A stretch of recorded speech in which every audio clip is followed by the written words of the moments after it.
Okay, and we're back. This is your host, Jesse, a.k.a. Jeezy, a.k.a. whatever you want to call me. And you are listening to Up Next Podcast. And we have our reoccurring guest for Season 2, Episode 1, Miss Liliana. Go ahead and introduce yourself. Or, I'm sorry, reintroduce yourself since you've already been one guest. Okay, I am Liliana. And I am the mother of Elvili that you previously interviewed. Yes. And the sister of David that you previously interviewed. Yes. And I guess you could say family friend. Of course. So how you been since our last interview? What's new? What can you tell, our audience, what's been going on with you? Very busy, actually. Last time we talked, I had told you I was applying for other positions and jobs. I actually ended up getting promoted at work. Congrats. So, cheers to you. That is coming up. And then also I went on vacation. And I have another vacation coming up in September. Where's that to? Same place that I just came back Same from. place? Wow, so is that great? You got to do it twice. Well, we got friends there, and we just loved it there. I mean, it's just paradise. Huatulco, Mexico. Okay. So beaches, just beautiful people, the hot weather, just a perfect place to go. And it's not as touristy as like going to Cancun and places like that. So we went for a week with the family, did a family trip. And now in September, we're going back for my brother Caesar's birthday. And we'll be there for 10 days. It'll just be him, my dad, and me. Okay, so just the three of you? Just the three of us, yeah. Nice. They want to go fishing, like DC fishing, because they have the tag tuna along. fishing and stuff. Tagging along in the house that we rented do the has beach like a nice thing pool again and yep, sightseeing. Yep, I just get that sun glow to myself. Did you burn yourself while you were out there? You're pretty fair skinned, so I did a couple times. It was like sunburn on top of sunburn, but I don't regret it at all. That's the worst. I know. She just came back from the beach and totally burnt on one side. You fall asleep out on the beach and you're out. I hate the beach. That's just me. I don't like the sand, the heat, and the crowds. I can do it at night. Well, this is kind of different because there's not really crowds. Like I said, it's not so touristy. Yeah. So there's not that many crowds, not like the beaches here. Okay. And you actually have to take a boat out to like these private beaches, and then you jump off the boat, swim That'd be cool to do. Lay out on the beach, and then swim back to the boat, and then they take you to another beach. So, yeah. That sounds like fun. I love traveling. So, like our last guest, he was just telling me he was the world traveler of all these places in Southeast Asia, and which is funny. Okay, you probably heard the podcast. I mean, let me get your opinion on this. Do I look Asian? Well, do I look Mexican? No, you don't. Because you're a blonde hair, blue-eyed, you're colored-eyed No, I can kind of see a little Asian in you. Okay. Just like, I joke with my daughter, Elvili. I tell her all the time that she looks Filipino. Okay. I could probably see that with her. She has my shaped eyes, which is like very almond eyes, but then with her darker hair and light complexion, she looks Filipino. And we've had people come up to her and try to talk to her. Yeah. Filipino. Okay. That's crazy. Yeah, I mean, I was asked if I was mixed Asian, and I was like, no. So I was like, oh, okay, well who knows? It's nothing wrong with back that. in your bloodline. Have you done the DNA test No, yet? I kind of now that I'm you got me kind of curious about that. I think you were the one that mentioned it, right? And doing, what was it, the 23andMe, or what was the other one? No, I did the Ancestry. Okay, the Ancestry. So I was just very curious because, like, on my mom's side, we don't know too much about her father's side. And then on my side, I didn't meet my biological father until I was in my 20s. Wow. And so I don't know too much about his background. I got to meet my grandparents, and they passed away just within the last couple years. So I don't have too much background. I don't really know the whole bloodline. Yeah. So I was just very curious to see, like, what am I? What part do they originate from? Like, that side of the family? So Nora would be on my biological father's side. My mom's side, I mean, from what we know from my grandmother and, from what she knew about her father, was more from Sinaloa, Mexico, which is a lot of like lighter complexion Hispanics. Yeah. There was a lot of Spanish there. So I kind of knew I had a lot of Spaniard, and I kind of knew that I was going to have some Mexican type of Indian in me, but I didn't know what. So yeah, it came out that I'm like 45% Spanish. It was like 35% one type. Well, I could definitely see it. I yeah, can see so it I have in your Spanish, face. and then I have... Which, FYI, Barcelona, beautiful. Like I was just mentioning before, it's just beautiful, attractive people, and I would recommend it if you ever get, overseas. No, we've been wanting to go to Spain, but, well, my mom actually had tickets to go to Spain right before COVID hit. Oh, and really? Then with COVID, it just messed everything up for her. But I still want to go to Spain. Yeah, I would recommend. My parents went to Madrid, and we were supposed to go while we were out there, but we were having so much fun in Barcelona that we didn't even bother to go anywhere else or think about going anywhere else. It was just so much fun, right there in the city. Yeah. Yeah. Yeah, no, and from what I've always heard, it's beautiful out there, and the people and just the places. Yeah. So I've always wanted to go there, but haven't had the opportunity yet. So hopefully, maybe. Yeah. Well, with the new career opportunity, it's you'll probably get that chance to probably travel some more, have some more flexibility. I hope so. Yeah. All the best to you. So, let's dive into more about you. How about any more?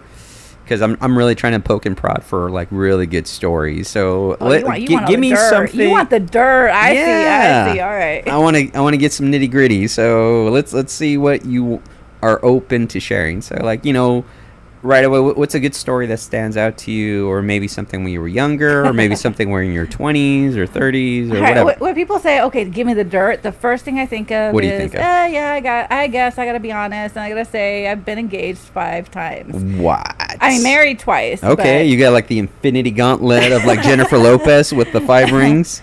Well, it was this, okay, and this is the way I kind of see it. Okay, what?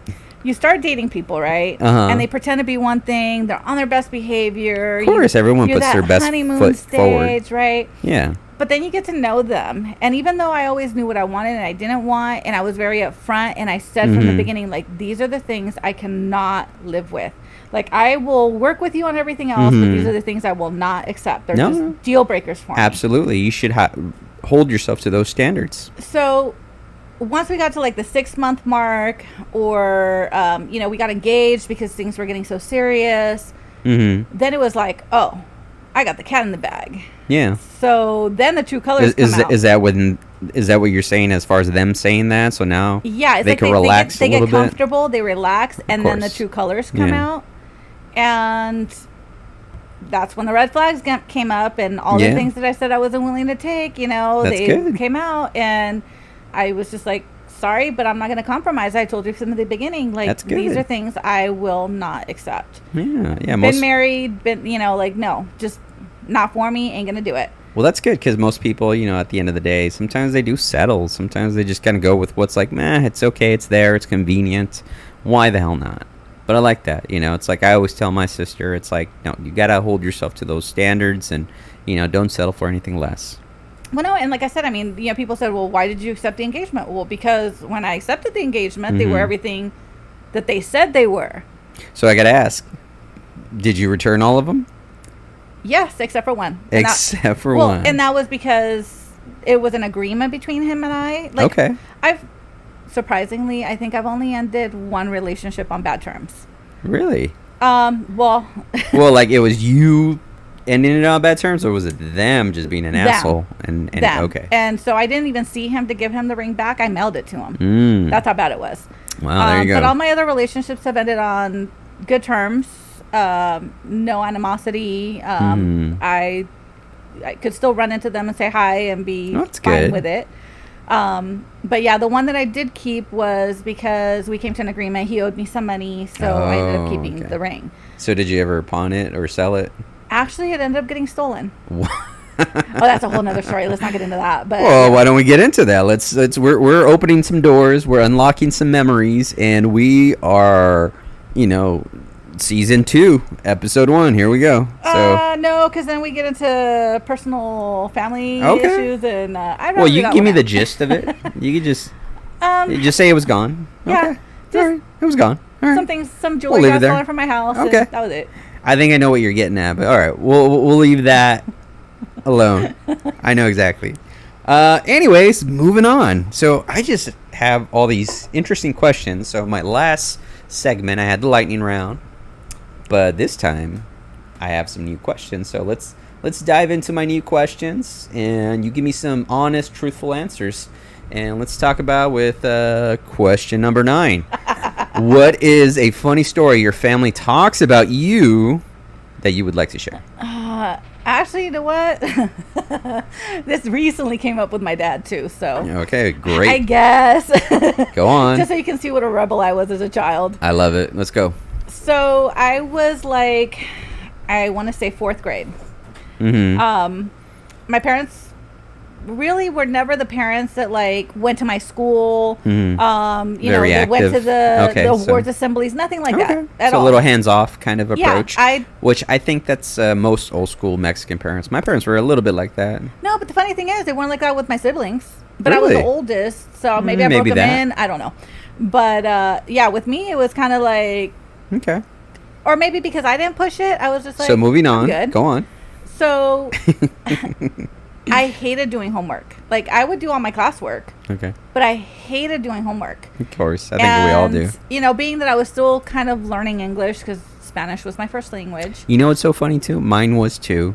And here I am struggling with Spanish.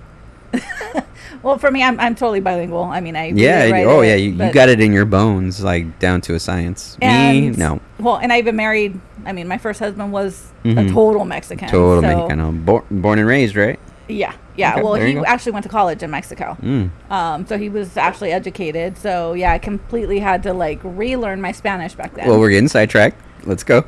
So, I hated doing the homework, and I would not do it. So I would get these little slips for, like, 15-minute detentions every day after school. And my friends kind of already knew. So we kind of already had this little agreement that they would wait the 15 minutes for me to walk home together. So my parents thought, oh, they're just like, you know, kicking rocks the whole way home and taking their time getting home. But, you know, like, everything's normal. They didn't know I was doing 15-minute detentions every single day. So every single day, huh? Every day. Well, you must have been a bad kid. Every day. So then there was a family emergency. I don't know exactly what the scenario was. We don't remember. Okay. But we had to go to Mexicali.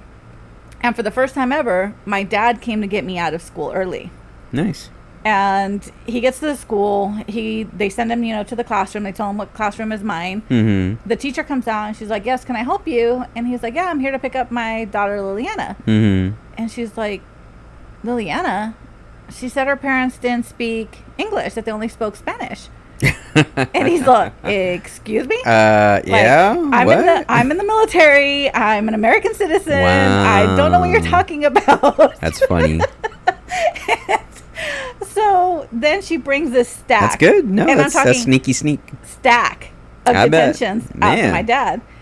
And she's like, yeah, this is what she's bringing me. And I had forged their signatures on every single one. My goodness. And my dad, honestly, at first thought it was funny. He was laughing. He thought it was hilarious. I think anyone would. I mean, you got to look at it from a human standpoint. I think, like, if someone tries to pull that, has the audacity and the cleverness to just fucking do that shit. It's kind of like, well, you got to give him credit. So, yeah, he just thought it was hilarious. So That's good. We get home, and it's interrogation time. Oh, and my mom was like, you better do something. Ooh. Like, you better do something. Like, she's not admitting to it. You better do something. Mm-hmm. So let me tell you, I got the ass whooping of my life. Oh, sweet Jesus. I remember those days. Oh, my dad never spanked me or hit me again after that. That was like the one time just to put the fear of God in you. But it was belt to the butt, and I couldn't sit for like a week. And my grandmother almost cried. She was furious. But my dad was like, you know, gotta learn. Like, I never broke her. No. And I'm like, try it now. You won't get anything out of me. When I say I'm not going to tell you, I'm not going to tell you. That's crazy. Okay, so I'm going to do question number 11. What has been your favorite job you've held? Honestly, I've got 2 or 3. So I love. But give me one. I loved working for One West Bank. One West Bank. And what were you, a teller? No, I was a loan processor for the modifications. What made it your favorite? I mean, it sounds kind of boring, to be honest. It wasn't so much what I was doing. It was the way they ran the office. So it was very like relaxed, and as long as you get your work done. So it's just a good work atmosphere. That's what made it very fun good work and favorite. atmosphere. I still have friends from that office. That's awesome. So yeah. Okay, how about number 12? What was the least favorite job to date? I worked for this little collections office in Huntington Beach. I only did it for about a month, and let me tell you, every minute that I was there, it was killing me. It was killing me literally every day. Just draining your soul of life. Yes, just... And why? Just because you kept having to bug people for money about their bills, or what was it that just drained you? Well, I mean, I did collections before and after, and I felt like it was more of a legitimate job.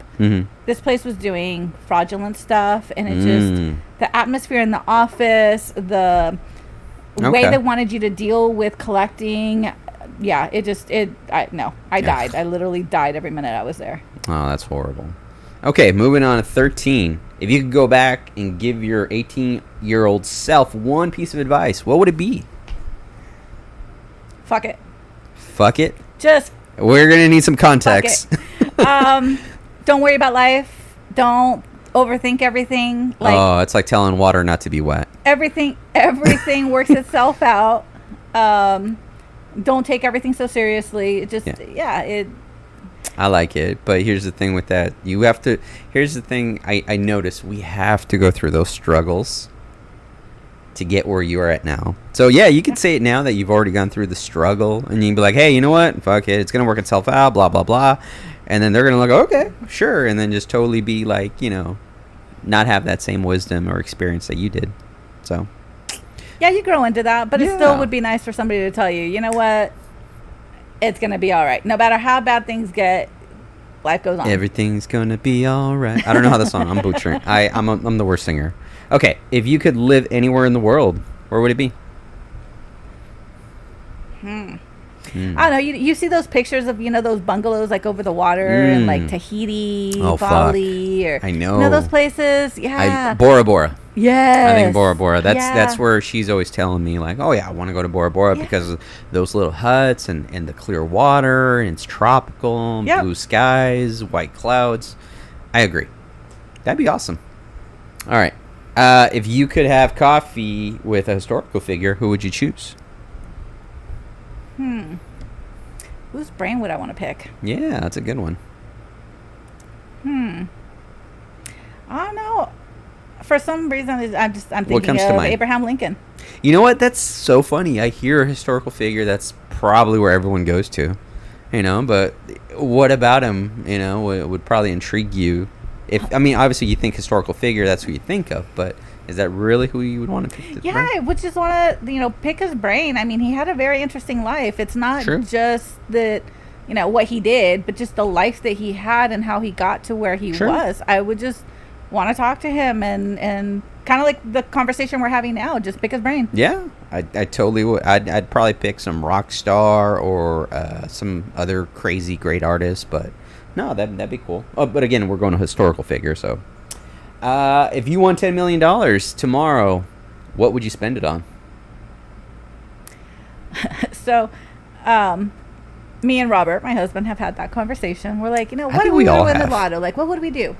I honestly think I would buy this huge plot of land, build like 10 houses on it, and give one to each of my family members to live in rent-free. Like, they're set for life. Like, they can't sell it, but they can live there for free.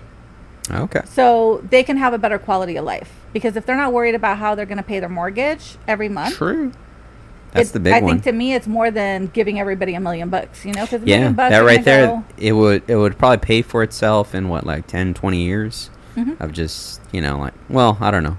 Not the whole $10 million, but, if you're having to do a 30-year mortgage, it would pay for yourself. You stay there for 20, 30 years, you're good. That's like $300,000, $400,000 plus whatever interest you would normally have to pay for something like that. Well, and then you leave those homes to the kids, to the families to come. Carry on. It's just, residual income, and like I said, better quality of life for your family. Absolutely. So let's move on to the next one. What's your biggest pet peeve? Pet peeves. We all have one. Socks in bed. Socks in bed, huh? People chewing really loudly. Okay. Well, we did say the biggest pet peeve, so that right away, that's your first choice is socks in bed. Yeah, that's rubs me the wrong way. Why? Just, I don't know. Maybe it's a girl thing because I hear a lot of us say that, like, no socks in bed. I have no. I'm a sock guy. I go to bed with socks. I get it in the winter, like if it's cold, you know. Winter or summer, unless it's butt ass hot, like the devil's asshole hot. Then I'll take off the socks, but mostly just a normal, random, warm day. I'm like, no, just keep them on. It's a comfort thing. I don't know what it is. It's like for me, like I'll even fold like my arms. Like having a blanket in bed. Yeah, even though it's like hot, it's like it's that security blanket. You know, the demons don't get you. They won't eat you if you they're gonna get you through your feet. You don't let it dangle. Well, my grandmother always said that if I didn't do the bed every day, she was going to come pull my feet at night. So maybe I should start wearing socks. That's cool. Okay. What do you think the world will look like in 5 years? Let me skip that. What do you think the world will look like in 50 years? Wow. Well, hopefully we get away from this gas and go electric. Oh, yes. I'm still hoping that everybody goes solar. Yes. Just more efficiency, I think. Yeah. I don't think we as people are going to change too much. Mm-hmm. But I think like the way of life. I think COVID's really started a big change for the future. Just this economy change. I mean, just like we went through the recession before. I mean, they haven't announced it, but we're in a recession. Oh yeah, we're definitely in inflation. So it's showing right now with everything. With gas is a big one. Because it is messing up with the transportation. So everything, groceries, and just, our day-to-day items that we get. And if you look, a lot of jobs aren't adjusting for that increase in expenses here in California. I mean, I was lucky and our job did. They gave us like a pay increase based on the cost of living. But a lot of companies have not done that. And I think it's going to continue to affect the economy and the recession. Absolutely. I agree with you. So last question. Where did you grow up and did that affect who you became? Oh, heck yeah. So, I mean, like I told you last time, I was in Mexicali until I was 5 or 6. Then I grew up in Huntington Beach until I was like 12. And then I was here in Moreno Valley until I got married at 17. Then I went back to Orange County and ping pong back and forth since. So I like that ping pong. I kind of, maybe that's why the beach is kind of my heart because I grew up in Huntington Beach. Okay. But then I also, even though that sun will burn you. But then I also love the Mexicali desert. Mexicali is so desert, huh? Oh, it's desert. Yeah, it's. Why would you like the desert? Have you ever looked up at the sky when you're out there? I did when I went camping out in Kern County, and it was the one and only time I actually saw a magnificent amount of stars. It's so clear. You can see every single star. It's so dark. It's beautiful. And even though Mexicali is not the prettiest city, I mean, if you like going to the sand dunes and stuff. It's pretty modern compared to other little pueblitos. Well, I mean, it's not as ugly as TJ, but... it's, you know what? TJ is not as ugly as people like to say. There's pretty modern. Maybe the outskirts, but no. The center the outskirts. It's in certain little pieces of El Centro, but they actually have some nice upscale buildings and departments. Yeah, but and then all along the beach. Border towns, I don't consider them to be very pretty. Most border towns to the U.S. Just because there's so much traffic going in and out. Mm-hmm. And Mexicali is not a pretty city. It is very dusty because it's desert. Yeah. But the people there is just, it's just a different atmosphere. So yeah, it's still my heart. Wasn't there like a huge migration of people from Haiti? So, let me tell you. So Mexicali. What? Yes. Not only, I mean, we call them cachanillas, the people that are from Haiti? Northern Mexico, like the border of Mexico. Okay. Is Cachanillas, which is like Mexicali, TJ, Rosarito. That we're all Cachanillas. Okay. So Mexicali initially started with our Mexicans, but then many ages ago, when they were building the railroads, the cheapest labor were the Chinese. True. So absolutely. That's who worked the railroads, and where the railroad stopped was in Mexicali because it was border. So a lot of the Chinese kind of stayed there. So we had a lot. That's why there's so much Chinese food. I was going to say that's why there's so much influence there from the Chinese food and to even the sushi, which, by the way, I love. So then the Haitians came. They had a big storm on their island. Things were bad. They were trying to migrate to the U.S. They shut the borders, and they got stuck in Mexicali. So then we have Mexican, Chinese, and Haitians. Then the Guatemalans came. Okay. During Trump, there was that big caravan of people. I thought that was during Obama days, wasn't that? No, that was Trump. Okay. Because Trump closed the borders. Yes, and I remember they were that. trying to make him look bad. Yeah. So then we have a bunch of Guatemalans in Mexicali. So now we got Haitians that are marrying Mexicans so that they can legally stay in Mexico. Now we got Guatemalans trying to marry Mexicans to stay in Mexicali. Hey, whatever works. So yeah, we've got Chinese, Haitians. Isn't there like another caravan forming? I heard there's like a 10,000 people caravan. They're just migrating. Yeah. That's crazy. Yeah. You know? Well, and there's all these conspiracies that they got paid to come, that they were told, if you get to the border, we're going to give you this money. And it's just so many conspiracies. Who knows? I bet, yeah. But yeah, now we got a mix of everything in Mexicali. It's just a big melting pot. Yeah, which I like it, man. I'm all for, diversity and mixed cultures and, different perspectives. That's why it's so great that I'm doing this, I get to learn about people's point of views, experiences, and opinions. So that way we can just kind of talk about it, debate it, just share ideas. So, all right, I'm going to give you a dealer's choice of questions to what do you think is interesting off my 50-plus question. So, we can start here, or you want me to scroll down? I want you to pick one question. Okay, my biggest failure. Let's see. Ooh. What do you... Yeah, you know what? That's such... Okay, I'll let you, but then I'll kind of elaborate. I guess everybody's going to see it in their own opinion. If somebody else looks back on my life where they think I might have failed, I may not see it as a failure. I saw it as growth. Every failure is growth, yes. So to me, I think we talked about it last time, when last time the recession came, I was doing real estate and I lost everything, including my house. I remember. Yeah. Everyone was strapped for cash.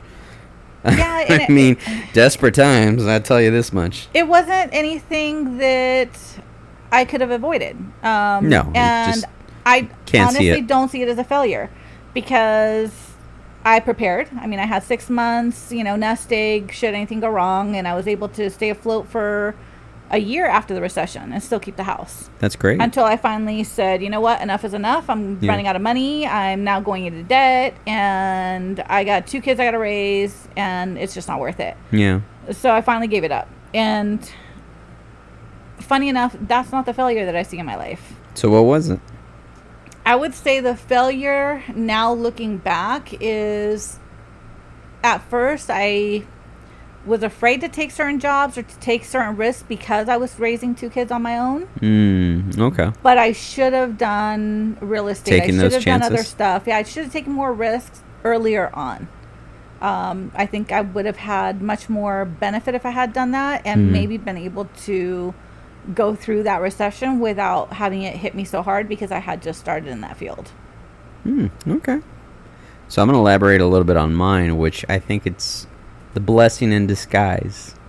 So I love that you kind of picked that question. So back in 2005, I think it was, I was allowed to take my certified journeyman examination, and I was like all jazzed for it, and but nervous, of course. But girlfriend at the time actually stated that, like, well, if you pass it, we could get married and, we could get back together, even though we were already broken up. And I was actually kind of like on the fence about it. I was like, well, we'll let fate decide kind of thing. And oddly enough, I failed it my first try. And of course, it dwindled away. Wait. Obviously, Jesse failed something? I know. Wow. I know. I think you didn't really want it. I think that's maybe what it was. Subconsciously, it was kind of like the destiny of it. Because you know what? It's like, it sounded like the idea, the dream of it. It's like, yeah, we could get back together and then we could get married. And it was like, I was like half on board of it. I was like, okay, I'm on board, but not, still thinking in the back of the head. So in the way that blessing in disguise happened, it's like, okay, because it led me to other opportunities. Obviously my wife, who I'm married with now very happily. And, just it opened up new doors for new, possibilities that I'm currently doing now. I have a lot of great things going on, a lot of great friends around me, and I'm blessed by that. The failure. That's why I say I wouldn't change anything in my past, because I love my life that I have now. Exactly. And it leads you to where you're at now. Yeah. And I love who I am now. I love the life I have now. So I wouldn't change anything. Yeah, I like it. So we'll just keep the questions going, because I love just kind of knowing more about people. So give me your top 3 movies. Top 3 movies. Count of Monte Cristo. Ooh, never seen it. Como agua para chocolate. Ooh, never seen it. What? Okay, you need to see them. And I actually really like Forrest Gump. Okay. No, that one's a classic. And 1994 Best Picture, and Tom Hanks Best Actor for that role. So, yes. Yeah, so como agua para chocolate, like water for chocolate. Yes, I know the translation. Just the... I may look Asian, but I know Spanish. The way they film the movie. Like, you just have to watch it. It's just a beautiful movie. I mean, the story is beautiful, but the way they filmed it is just... yeah. Well, and then I really like foreign films, give me a little bit of just a synopsis of what it is and what it kind of deals with. It's a romance. But okay.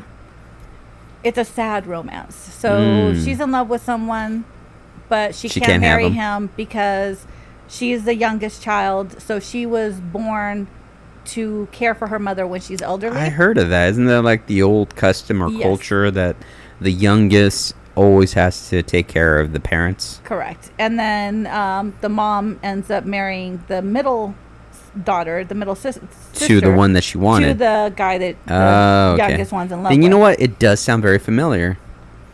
And doesn't he do like a little prayer right before they have intimate moment? Yeah. Okay, it does. And the only reason he marries the sister is really because he's in love with her. Because he's just to be closer to her. Yeah. Yeah. Okay, it does sound familiar. I have seen it. I just can't remember everything about it. But you kind of unlocked a little memory. Yeah. And then the Count of Monte Cristo, well, that one, just, it's got everything. Yeah, and I've heard of it, and I probably might have seen it like years and years ago, when the class, the little TV comes rolling in, they pull out the VHS tape. No. You have the big screen here, you got the, the reclining couch. I know. You seriously got to watch it in here. Okay. I want to do a movie night. This is where I want to invite you guys over, the family, and you guys should really be here for a movie night. I want to invite more people for a movie night, because that's all, like, I always tell my friends, it's kind of like, dude, the TV looks great, it sounds great, it's even better than a movie theater. And it's just me. And it's just me, yeah. So, yeah, I love movies, as you could tell. I just love movies. Yeah, well, I recommend all 3 of those. And you asked me last time, what movie I like to rewatch, and honestly, even those movies, like, I loved them, and maybe I can watch them every like few years, but I have a problem with repetitiveness. I can't like rewatch movies or redo things. I don't even. So you don't. I mean, I don't even remember which one you said last time, but you don't have one right now that you would like maybe watch over and over again, or something that just kind of means something to you when you watch it, like a little Christmas movie or something. Nope. No. Well, okay, yeah. No, I'm lying. Sorry. Okay, well then there you go. You're lying. Hocus Pocus on Halloween. On Halloween. There you go. That's about it. They're remaking it, or not remaking it. I think they're doing a part 2, right? Yeah, they're doing a part 2. I'm excited to see it. Well, and then I did go watch Top Gun. I mean, it was just, So fucking awesome. You cannot not see that movie. I know. It makes you fucking just get all jazzed, and you know what? Honestly, it reminds me of Star Wars. I love it. Yeah, and I have watched all the Star Wars and even the new shows on Disney. Oh my gosh, really? So good. Oh yeah. You've never told me this. Wow. Really? Yeah. Really? We watched The Mandalorian. We watched Obi-Wan Kenobi. Oh yeah. Yeah, and the new episode comes out tomorrow, so I can't wait. We're waiting. Yeah, we've been watching them every week. I can't wait. Yeah, I'm all jazzed about it. I'm jazzed for that Diego Luna one. He played the Rogue One guy. Oh, okay. The guy from Rogue One. Yeah, that one is probably the best out of all the Star Wars movies that came out in the new Disney era.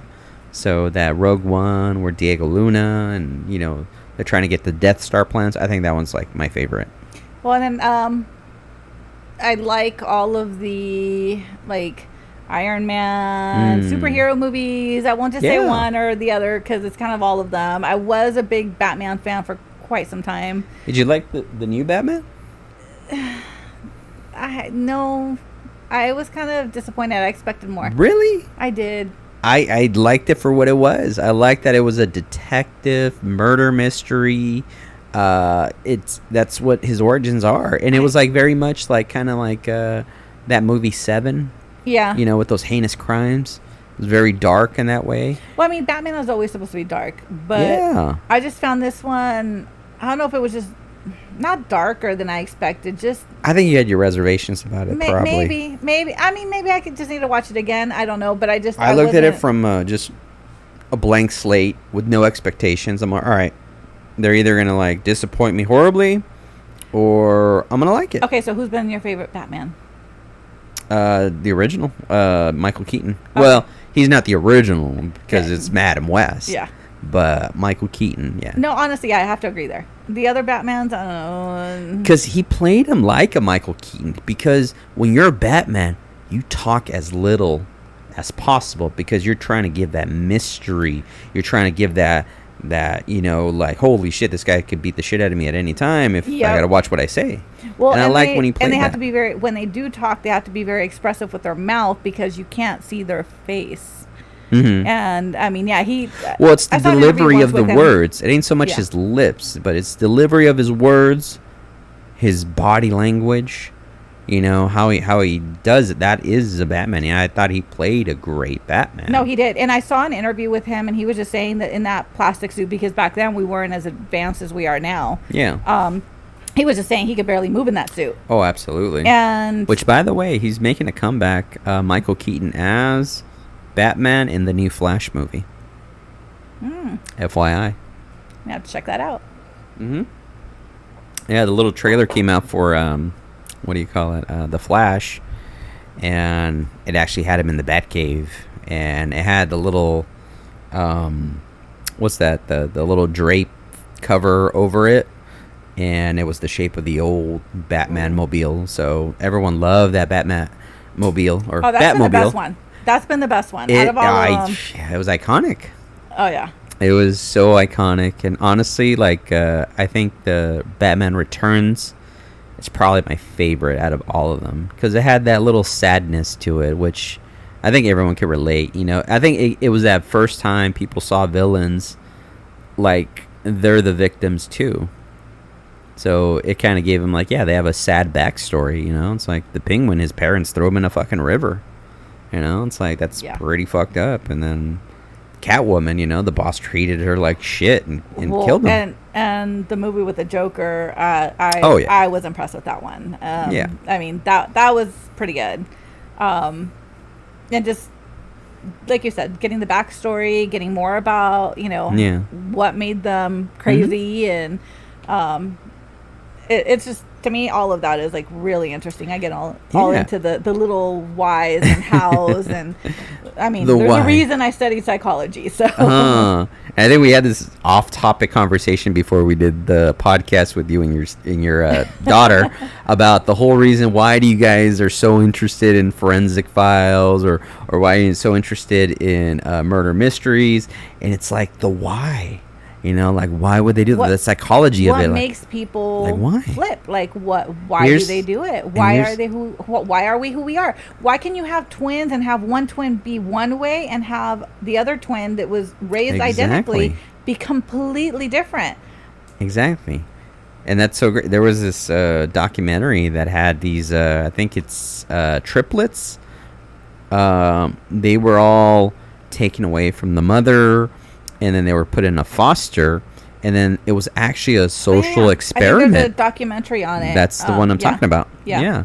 So they raised them in like good situations, shitty situations, and like in between situations, just to see their outcome. Well, and it turned out that agency that the parents went through, it wasn't the only children that it happened to. I think there was only triplets, was many, but they were taking twins and splitting them up on purpose, and then following them growing up, like doing a yearly visit. It's a social experiment, to see like how they would turn out. Did the whole nature over nurture, the economical standing of each family impact them, or who the parents were, the religion? I mean, it's sad for the children, but I find the idea of what they were trying to figure out very fascinating. I just think what they went. They just went right at the wrong morbid way. I mean, it's one thing you do it with little mice in a controlled environment, but these are people's lives and their feelings. Well, have you ever heard? I don't recall the name of the test, but it was another experiment that they were doing. It was one of the like Ivy Leagues colleges where they took a bunch of students and said, okay, this group A is going to be jailed. You're going to be convict. Yeah, they did the movie on it too with Forrest Whitaker and Adrian Brody. I think it was actually called The Experiment, where, okay, you guys are going to be the prison guards, and you guys are going to be the inmates. Yep. And, it got pretty crazy, where they really, they took that authority and power to their heads and abused the cellmates. Yeah, and they started acting like cellmates, and the police or the guardians. It's crazy how we react and act to things, even if we know that it's not a true scenario. It's that power trip. It's It's weird. It's fascinating how our minds can change that way. Another thing that kind of comes to mind is Lord of the Flies. So that, when you have nothing governing you, and, you totally just revert back to basic animal instincts and alpha male and, just the dominant versus, the dominated. And, a great thing I just saw, again, was Apocalypse Now and during the war and how horrible shit is. It's because, when you have, like, no one really overseeing those GIs and, those guys that were out there in Vietnam just randomly killing people just because they were so fucked up in the head from the horrors of war that they just kind of took out their frustrations on just random civilians. So, Lord of the Flies, they just kind of like revert back to whatever animal instincts or animal fucking craziness inside them. I mean, you see how us women, we love to watch like the murders. You guys love murders. Snapped, I like that. That's why, because us women, we like to see like the whys, like what there you go. Took them there. Yes, let's go back to the why. Here's the thing. There's a lot of times those people don't even know why. A lot of times, this is what I don't understand, why people are get crazy over a why, when sometimes you got to realize even those people don't even know. A lot of people do things so subconsciously because they're angry, frustrated, mad about whatever other bullshit's going on in their life, that it triggers something. Just the tiniest little thing of somebody cutting them off, or somebody saying something rude to them to kind of trigger them into a fucking what was it in the anger 80s, 90s? That whole postal thing. People just going postal. Oh my God, they went postal. I mean, we don't really use that term anymore. No. I mean, now they just go and do mass shootings. Yeah. Now it's road rage, but but mostly it's like school shootings. Yeah, that's what's sad, going on, it's like, which is sad. Yeah, if you're gonna go kill adults, okay. Not that it's okay, but it's kind of more understandable. Like you're mad at the adults at this. You're mad at the world and the world and how adults treat you, but to go kill innocent children, that's just, to me, that's just crazy. And I think it's almost kind of like I could outdo the last person. It's almost like how horrific of a crime can you commit to almost kind of like, all right, I'm leaving, but I'm going to do this big old fuck you to the world. I think maybe that's where a lot of it, people kind of like, honestly, I think they think more of, you know what, if I kill you, it's not going to be such a big deal, right? Yeah. But if I just kill myself, if I kill your child, you're going to be in so much pain for so much longer because you should not be outliving your children. And I think that's why they do it, because they know that killing innocent children hurts more than killing adults. Oh, absolutely. But I don't know. Like, how does a mind go that far down the rabbit hole where you're okay doing that? I don't know, because I'm going to tell you, we all struggle with mental health. And there's been times in my life that things were so dark and got so bad that, you're in the hole. And until you hit bottom, you can't come back up. And I've been there. Mm-hmm. And so what do you think helped you, like, during those times when you were in those dark places? I'm a fighter. So you pulled yourself out. I did. By my bootstraps, but I did. I've always had the support of my family, but when it comes to they absolutely, you have a great support system around you, by the way. A lot of people don't. When it comes to things like that, I'm very private. I'm an open book about everything else in my life. I will tell you you want to know anything? I have no shame. I will tell you some of the most crazy things in my life. But when it comes... And we will get there. Yeah, no, please no. Yeah, we're going to get there. We're just going to finish this little segment, and then we're going to get to the dirt, the nitty-gritty. When it comes to mental health, there I'm very private. I didn't want my family to worry. I didn't want them to know how Or you know what I think it is?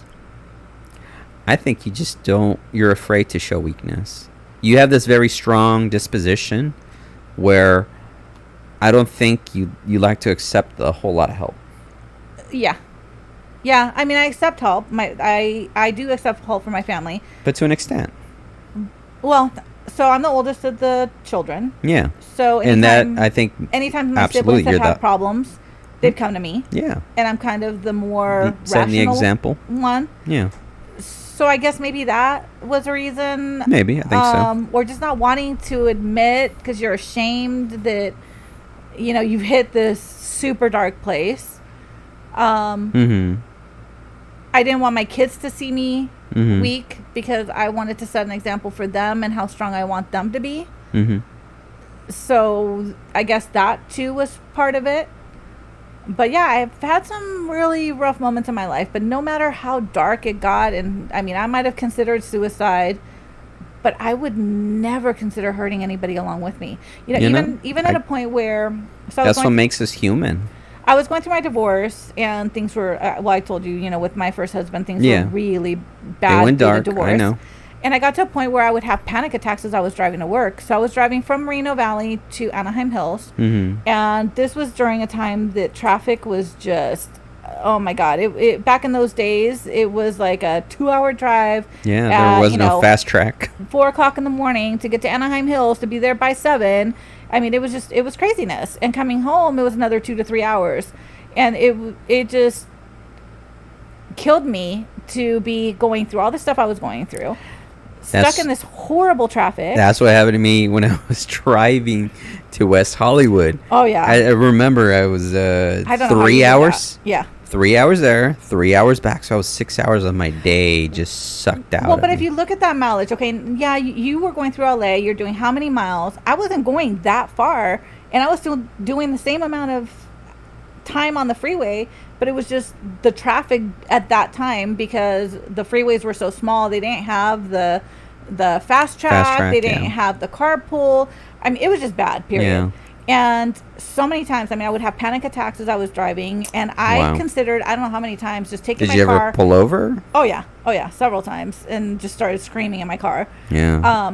And I considered, like, I'll be honest, I considered taking my car and just ramming it into a wall. But I never once considered, oh, let me take my car and go hurt somebody, huh? ram it into another Yeah. car or hurt somebody else that has nothing to do with what's going on in my life. Did you ever have road rage of like somebody cutting you off and you No. yelled at them, or No. someone like tailgating you and you got No, off? I just pulled over and screamed my head off a couple times, and And it helps to have a good playlist, by the way. A good Well- playlist and sing your heart out. I mean, I had CDs. I mean, back then, you know, the. Of course. I don't even think we had. My younger audience like, doesn't know the that. Apple, the little, what No. were they? The iPods or whatever, the little iPods. music. iPods were invented in 2001. Yeah, so we didn't have those yet. No? They weren't out yet. So, No? I mean, I'm talking like late 90s. Yeah. So, at that point, I just said, okay, I need to go see a therapist. And So you did back then, huh? I did. I went to like 2 or 3 sessions, and all they did was try to give me a prescription and say, oh, here, take these. Here, take And these. I think it was like Xanax or something, and I was like, you know what? I stared at the little bottle, and I was like, okay, either I'm going to start taking these pills Mm-hmm. that are not proven to really help with mental illness, Mm-hmm. or I'm just going to get my butt back into shape on my own. Like, I just need to get myself together. I need to do something for myself and fix the issues as opposed to medicating myself. Yeah. Because these are addictive. It's kind of like These just putting a are- Band-Aid on it. Yeah, and it was proven to not be a permanent fix, and then they're addictive. So I think I took one pill, and then I was like, no, I'm not doing this. I'm not Mhm. doing this, and I'm just gonna fix it myself. And I did. I mean, That's it was good. I decided to work on one problem at a time, and the first thing was selling the house and trying to get, you know, that situation fixed, because I was like, I was bleeding money. He was making me pay for something I didn't live in. Wow. Yeah. and- No, that's not cool. I'm glad you got yourself out of it. And yeah, it's sometimes it's really hard because a lot of people can't relate to what you're going through, and you absolutely have to go through it, you know, alone. But you know, you have those people that are there for moral support, for, you know, just financial support. Well, and my family didn't know everything that was going on. Yeah. I mean, they saw some of the craziness with my marriage, but they didn't see the abuse. Mhm. And I didn't want to tell them to the extreme that it had gotten.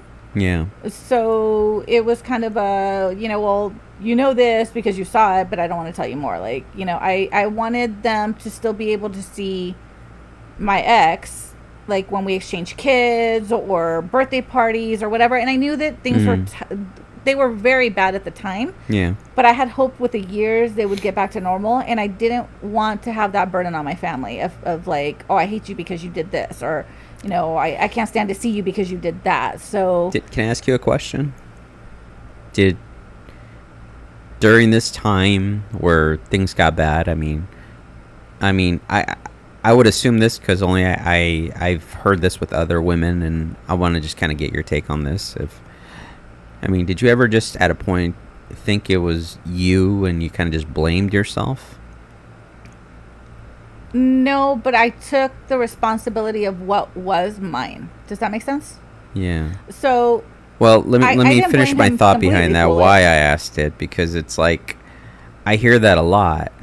That's why. It's like I hear that's like I blamed myself. It's like, no, it's like when people are having a bad day or bad shit, it's not you, because you're just there. You're kind of like you're in the room, and it's easy to take it out on someone that's just in the room. That's why they say it's like you hurt the people you love. yeah. It's so much more. But I would hear that a lot. I would hear like, oh, I blame myself. No, I didn't. But I did take on the blame of the things that I did. So I'll give you an example. Yeah, like tell So me. towards the end, he was extremely jealous, extremely. Mm-hmm. But, you know, from the beginning of the relationship, like, he cheated. So, and I was so young and stupid that I thought, oh, well, if I cheat, now we're even. Oh, Or, you know, really? and I didn't actually cheat, but I did have someone that was interested Were you like in maybe me. an emotional cheat? You No, know? it was more of I want him to see that somebody else is interested, Okay. so he knows what he I get it. has. Yeah. But that just caused kind of a ripple effect, right? Okay. Because then now he's super jealous. Now he doesn't trust me. Now he's following me to work. Then he's trying to catch me doing something. And then I was like, well, I got to accept my fault in this because I played the game. Two wrongs, exactly. Two wrongs never make a right. Exactly.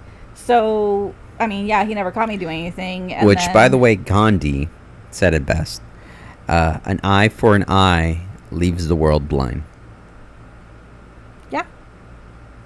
Yeah. So just for my listeners listening, I'm always full of quotes and wisdom. So.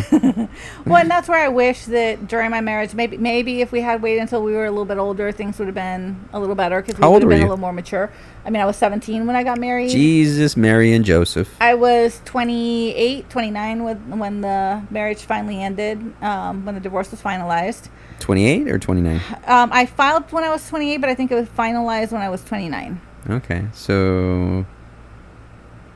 And it took us a lot of years. a lot of years to be able to even be like at a family gathering together again. Really? For him to come to Emily's graduation when she was 19. Okay. Is the first time that we actually where he had his wife over and wow. We went to dinner together to celebrate Emily's graduation. Okay. Look at you being mature. Well, him too, I bet. It wasn't me. I've never said no, you're not welcome, or I don't want you here. Okay, it but was still, more I mean, him. You had no problem, right? Yeah, no, it was more him. He I think was uncomfortable with the idea of, him being in a relationship, me being in another relationship, and then having our significant others there. It's like, look, we have the same kids.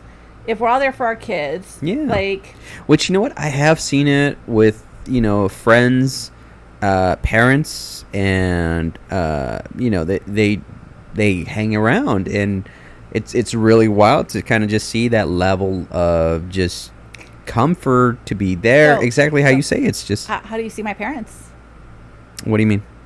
My parents have been divorced for how long? They've been divorced. They've been for what, 10 years? 1 year less than my divorce, because they got divorced a year after me and him got divorced. So it's been 10 years?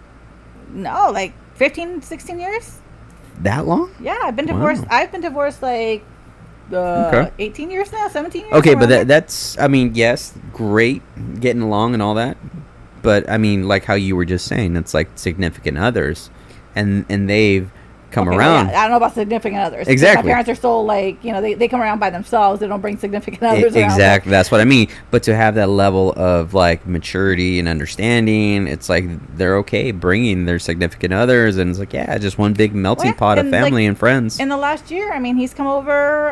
Him and Robert became best of friends. They were sitting there having a conversation, and I was just okay, this is kind of weird because we've never done this, but I don't have a problem with it, and it's not me. I honestly left all that animosity back in the divorce days, which is really good, because I always say, it's my greatest advice. I know it's stupid cheesy, but it is, let it go. Well, no, and think about it, okay? If I was to carry that animosity, all that pain, and be oh my God, he did this to me, who am I hurting? Am I hurting him? No, it's just you. I'm carrying that, and it's going to rot me inside. You know what? It's emotional baggage, and life is already heavy as it is. You want lightened load as much as possible. What's going to make it easier for you? It's kind of the best analogy I could give to anyone. It's that emotional baggage you decide to carry with you in this journey of life. Do you really want that weighing you down, or can you really let it go? I really strive to be the perpetual optimist. That's good. More people should. It just, if I can't fix it, why am I going to dwell on it? And why am I going to let it drag me down? It's just, I've learned over time. So you can either ignore things that bug you and let them continue to happen. Or you can just be I don't like this. I'm going to cut it. I'm going to cut it right here. Yeah. And move on. But see, you think it'd be that easy. It's just a matter of let it go, or move on, or cut ties. But that's the part people have problem, is letting go. That's why those simple words. It's a learned habit. Time. It's not something that you are born with, or something that's easily obtained. No. When you unburden yourself with that weight, oh my God, it's you realize that this is the secret to your words. Well, what are your words? Fuck it. Just thank you. Fuck it. Whatever it is, fuck it. Just go with it. Fuck it. And I've learned now. So. Hey, you know, it's so funny. My first guest, Michelle, that was her battle cry is fuck it. But it is true. However way you want to pronounce it, however way you want to express it, that's just it. But you learn it with the trips and falls. It's not something like, oh, I'm learning to ride a bike and I'm just going to be like, fuck it. No. You're going to fall a couple times and you're going to be like, do I want to get back on this thing? Do I want to try it again? And after a couple falls and you see that you're not breaking a leg, you're not, extremely hurting yourself, you're going to be like, you know what?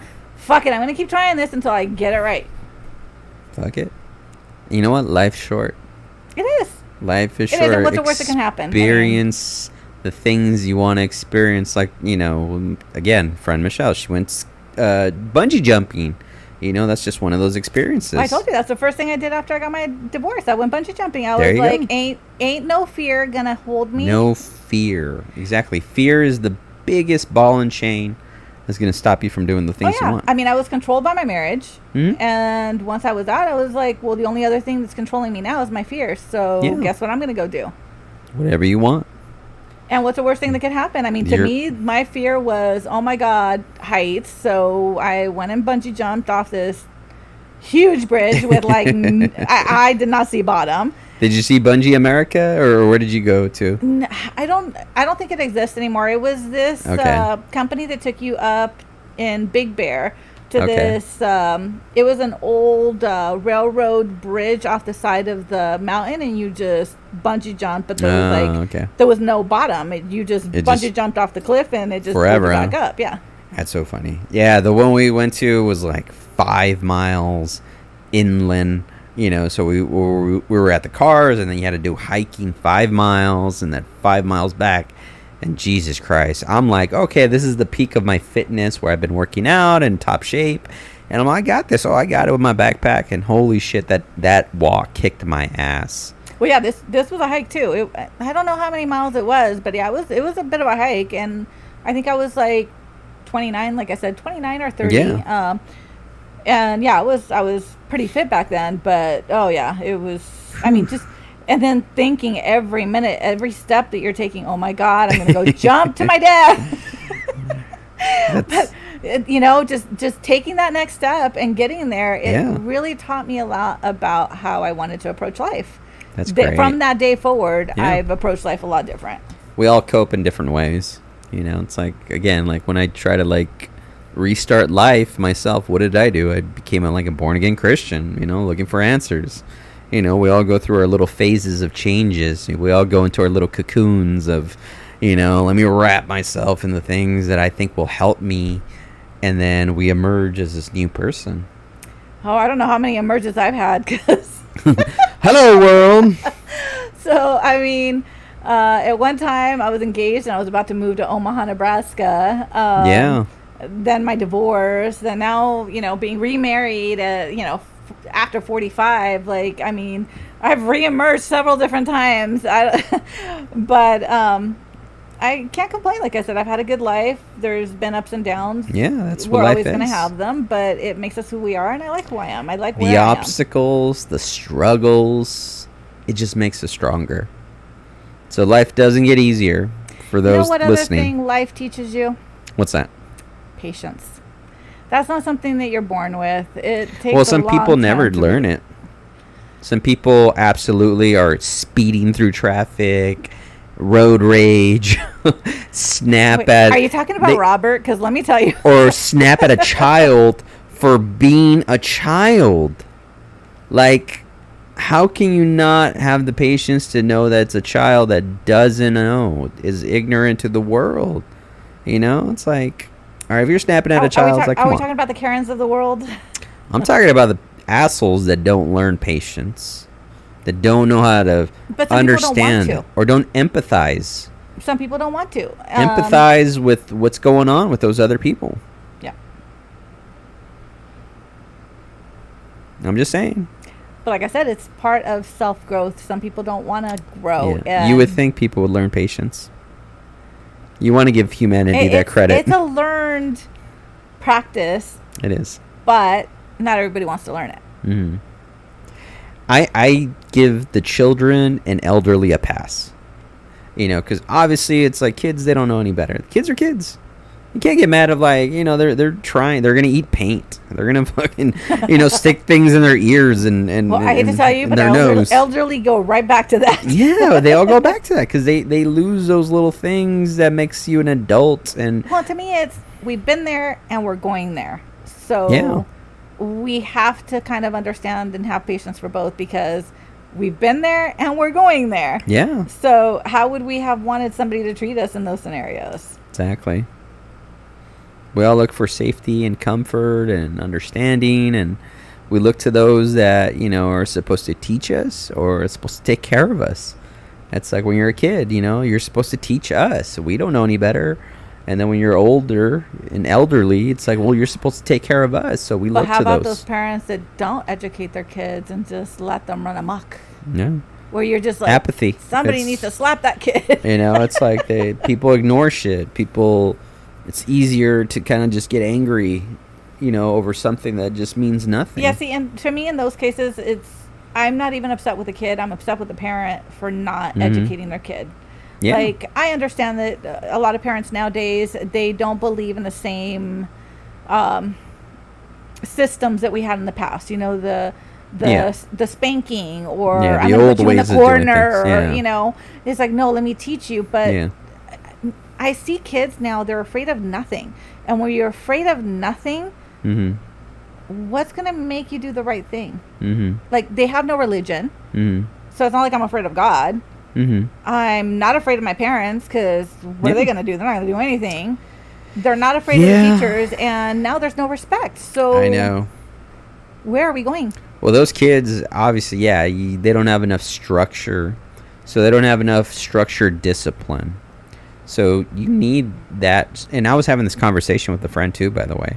He was like, dude, we were fucking, when we were young, we were running the streets and wild, you know? It's like, and I was like, yeah, we were, you know, but we had the fear of God in us. If your parents yell. Well, here's the thing. This is my point where I'm getting at. Because he had the freedom. I had the freedom. But I knew better. I don't know, part of me just, absolutely, it made me become the person who I am because I had all that freedom. And he was like, man, I wish I had more structure and, you know, I wish I had more discipline. I think I would have been like, you know, a grown adult faster. I'm like, dude, you're being a kid. Like, you have all your life to be an adult. Be a kid now, like when we were at that time, so. Well, see, and for me, it was backwards. I had too much. I couldn't go out if it was dark. I couldn't even sit strict. I couldn't even sit like on my front lawn after 6 o'clock if it was dark out. Like, no, you're coming inside. It's dark. You're inside. Yeah. I couldn't spend the night at friends' houses. I couldn't go to parties. Like, I couldn't do anything. Oh, but I think Caesar, it's like David, and Ellie, well, they could do whatever the hell they wanted, whenever they wanted. I was like, wait, how is that fair? Well, I think maybe some parents, you know, it's like that first kid. It's like, you got to be like, you know, don't touch that. Don't do this. Don't do that. By the second kid, it's like, yeah, you'll be fine. Walk it off. Well, I've heard that. And the second and third kid were boys. So by the time they got to Ellie, that was the baby, they were like, do whatever the hell you want. I don't care no more. Roll around in the mud, you know, whatever. And that's probably what it is. It's like by that time, it's like and that's a little more relaxed. That's what I was telling you last time. So I kind of lived my life backwards, right? Because I got married at 17, so I had to be an adult super young, really quick. Yes. And I was married for 12 years, so I acted like I was 50 when I was in my 20s. So once I got divorced and I was in my 30s, it was like, woo, fuck it all. Brand new you. And that's when I was going out with Ellie. You know, I was partying, I was going out, and not that I'm proud of that life, but it's like, you got to do it sometime in your life. Like, you have to experience those things and kind of see what's out there. Yeah. And I think because you do of all those experiences that I have, and just the good and the bad, you know, it makes you grow, and that's how I am, the way I am now. Like, fuck it. Like, life is going to be life, and I'm going to do what I want. And you got to remind yourself of that, too, when you get stressed and worked up and, you know, a little too, you know, because maybe you take on too much. Yeah, I'm one of those that I Always need to be busy. Yeah, I can't sit still. I've got like 10 different things going at one time. You don't have to. People will think, oh yeah, she's not busy, like she's just sitting there, she's just doing her work, and it's like I probably got like 20 different things running through my brain at that same time. Yeah, it's I've got 3 monitors and like 10 different things on each one, and I've got like 3 things that I'm juggling at the same time, plus my brain is going in 20 different directions. So I can't sit still. And I have my full-time job. Yes. Then we have the business on the side. Yes. So we're doing the woodwork and things like that. This year we haven't really been doing much because we've been too busy with family stuff. But there's just always something going on, and there is. That's just the way my life is. I got to juggle, but I have to have that happy medium where I have my family balance. I have my job balance. That's all it is. And at this point, I'm looking at our business at the woodwork kind of as a hobby, as it should be. Unless you're like pumping production and unless you're really ramping up. Well, we could. I had told Robert that if he wanted to quit his job and do that full time, we actually could make it a full-time business. But he likes, he likes to know where his money's coming from. He likes the stability of the job. And structure. I really don't have the time for it, especially now I'm going to be starting the new position. Yeah. So at this point, it's like, okay, well, then we'll just, continue to do it here and there where we can. And once we're ready to retire, maybe that can be our income. Yeah. Where do you want to retire? At what age? I don't know, because I don't know that I could sit still for 5 minutes. I know. I see my dad and I see my mom, and my mom's like back and forth all over the place. She's in Mexicali, she's at Davis, she goes to Ellie's. When we were on vacation, she was at my house, just watering our gardens and stuff for us. Yeah. And I see like how she is. Maybe I could do what she does and be all over the place, but I could not be like my dad. Like, he'll go places, but for the most part, he's home. Yeah. And I would drive myself nuts. I can't just sit home and not do. I don't want to say not do anything. Yeah. Even being home, you have stuff to do. Like, there's always laundry, cleaning. Yeah, there's always something you can do. Well, and even now, like I've been home because of COVID, and I work from home right now. But being home, I was like, okay, well, I want to remodel that, and I want to change this. And Robert says every time he hears, honey, so I had an idea, and he's like, crap, what's it gonna cost me? I gotta cut. Yeah. I've seen the videos. I've seen the little memes of like, what's it gonna cost me? What do I gotta do?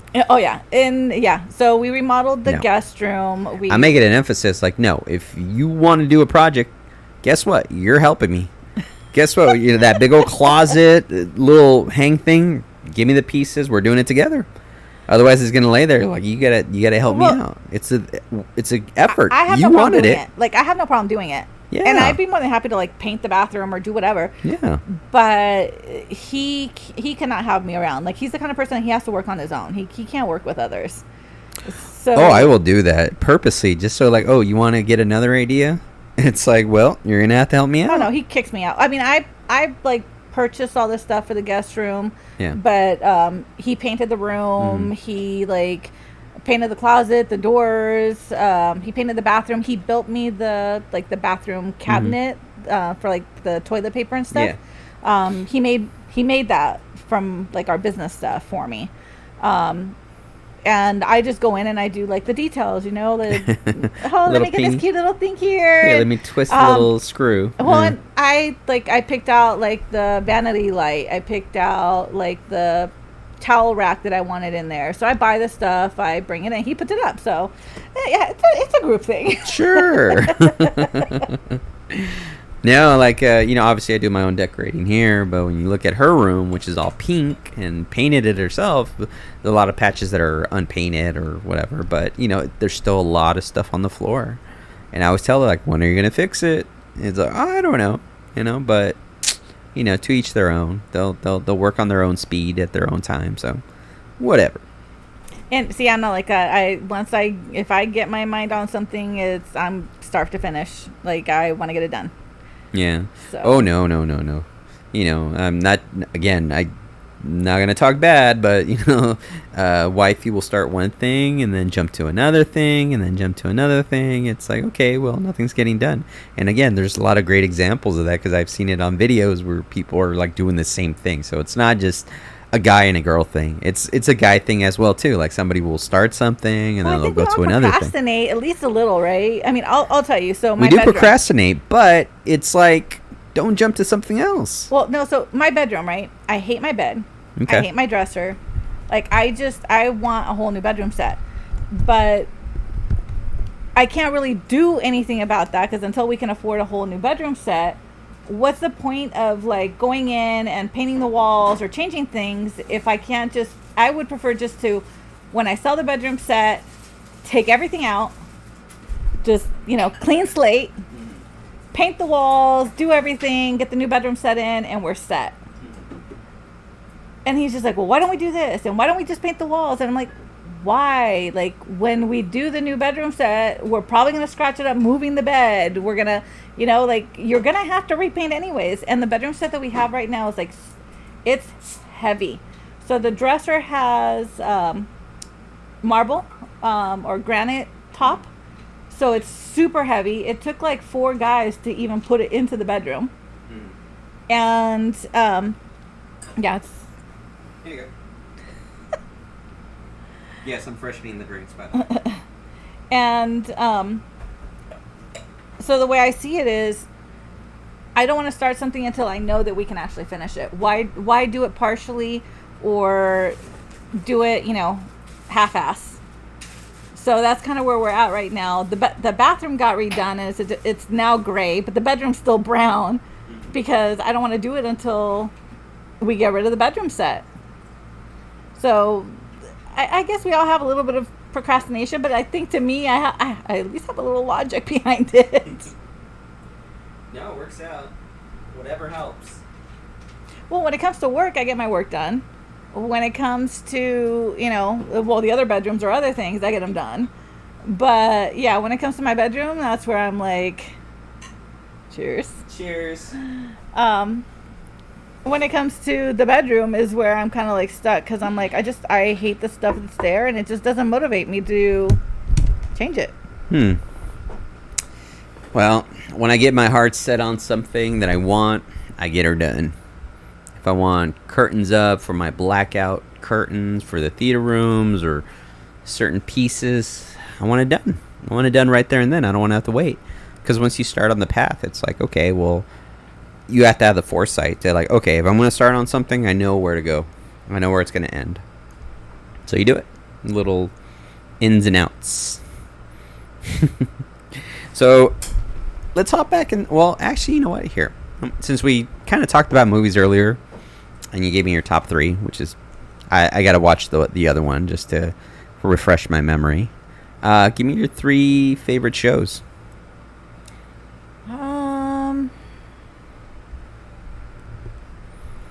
I really like Good Girls.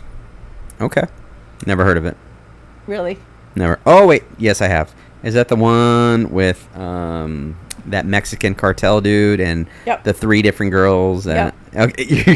You say it with such enthusiasm. Yeah, it was pretty good. I'm not a huge show fan.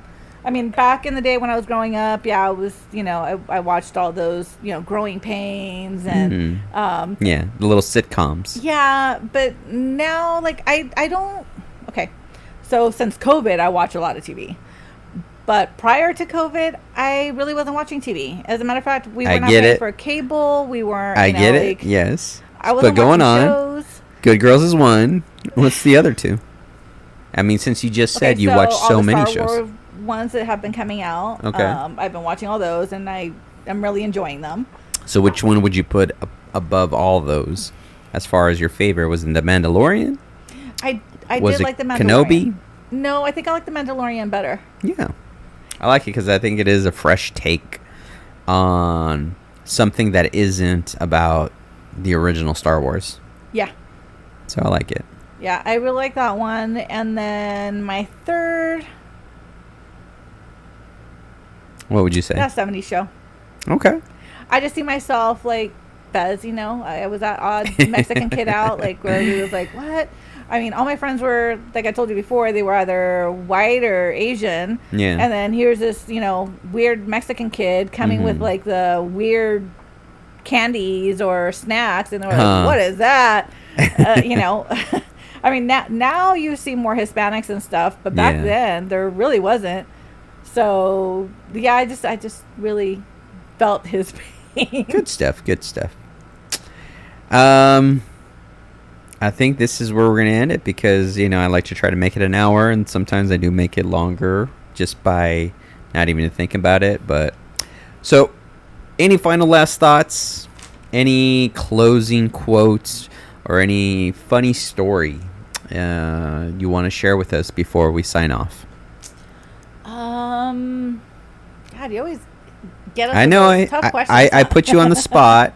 But I think, you know, I try to give a little buffer of explaining, a little stretch, so it gives you that little time to think about what you really want to say, like I'm doing right now. To the younger crowd, you know, things to learn, right? Yes. Patience. Yes. The fuck it moment. Yes. Like just let things be because, honestly, no matter how much you want to control it, you can't. Especially people's thoughts or opinions about you. Like, who cares? Life, you can't control it. It's going to take you where it wants to take you, and the reason that we're here, the reason we're given life is to learn something. So the only way to learn it is to go through the lesson. There's no way to just, like, you know, you can't learn by just seeing other people do it or experiencing it. You have to feel it and you have to experience it. So the only way to do it is just to line it up a little and just say, fuck it, what's going to be is going to be. Fuck it. I like that. So on that note, we're going to end it. And thank you guys for listening. You guys have been a great audience. And catch you guys on the next one.